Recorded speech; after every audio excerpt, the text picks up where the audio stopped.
জয়গুরু, সবাইকে জয়গুরু, বন্দে পুরুষোত্তমম। আজকে আমি আমরা সবাই জানি পরম প্রেমময় শ্রী শ্রী ঠাকুরের মহাপ্রয়াণ তিথি। আমরা প্রত্যেকেই যারা সৎসঙ্গীগণ তাকে ভালোবাসি, অন্তরে তাকে রেখেছি, অনুভব করি, তারা সবাই নিশ্চয়ই আমরা হবিষান্ন করেছি।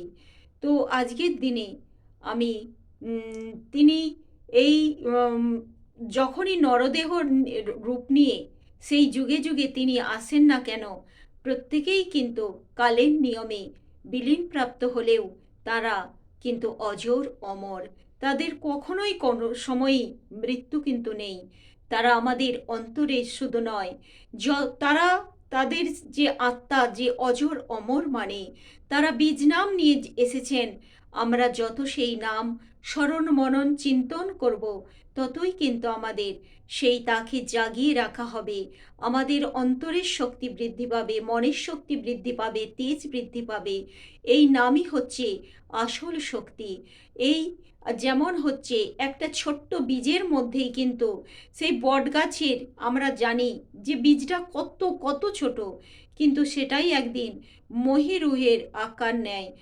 তাকে যদি উপযুক্তভাবে লালন পালন যত্ন করা যায়, সেই গাছ বৃক্ষরূপ ধারণ করে।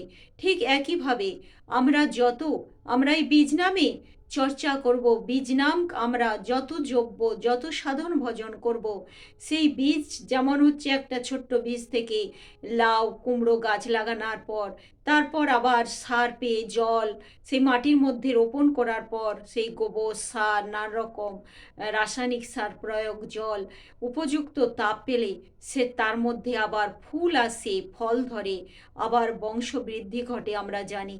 একইভাবে আমরা যত এই নাম স্মরণ মনন চিন্তন শুধু নয়, জপ করব, যত যত জপ করব, বলে না জপে জপাত সিদ্ধি, জপাত সিদ্ধি, জপাত সিদ্ধি।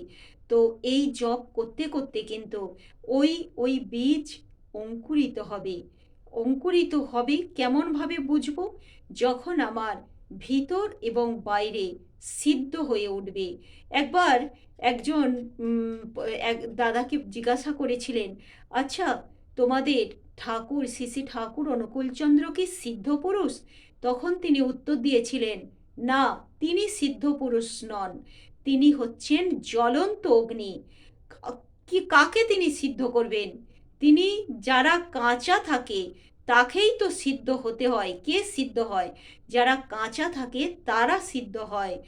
আর আমরা আমরা তো পাকা নই, আমরা হচ্ছি কাঁচা। আমরা যখন তার সেই জ্বলন্ত আগুনের সংস্পর্শে আসি, তখন আমরা সিদ্ধ হই। আর এটাই তো নিয়ম। কাঁচা সবজিকে যখন আমরা কড়ার মধ্যে রেখে আগুনে তাপ দিই, তখন সেই তাপ পেয়ে কিন্তু সেই কাঁচা সবজি কিন্তু সে ক্রমশ কিন্তু সিদ্ধ হয়ে ওঠে উপযুক্ত আগুনের সংস্পর্শে এসে। আগুন যদি না পায়, তাহলে কিন্তু কাঁচাই রয়ে যাবে, সে সিদ্ধ হবে না। তাহলে সিদ্ধ হতে হলে আমাকে কি করতে হবে?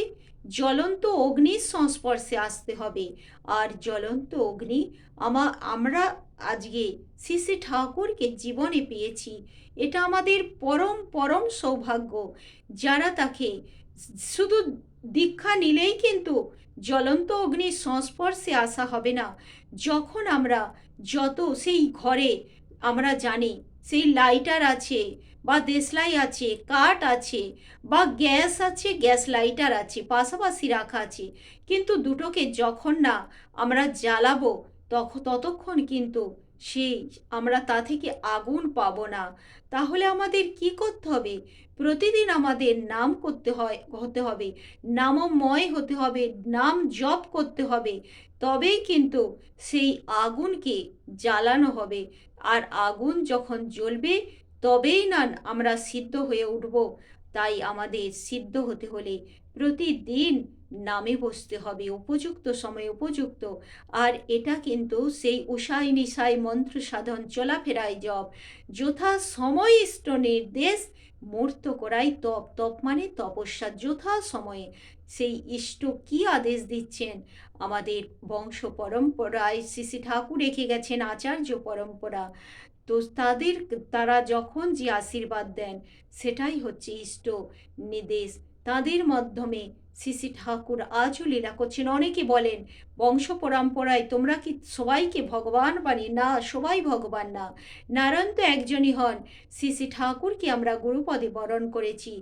আর তার যা কিছু বংশ পরম্পরা সবাই আমাদের কাছে শ্রদ্ধার জিনিস। তাদের আদেশ আশীর্বাদ, যেমন সংসারে গুরুজন পিতা মাতা থাকলে তাদেরকে আমরা সেই শ্রদ্ধা ভক্তি সহকারে তাদের আদেশ নির্দেশ পালন করি, একইভাবে সেই আচার্যজন নির্দেশ যখন যেমন আসে আর তেমন পালন করতে হয়।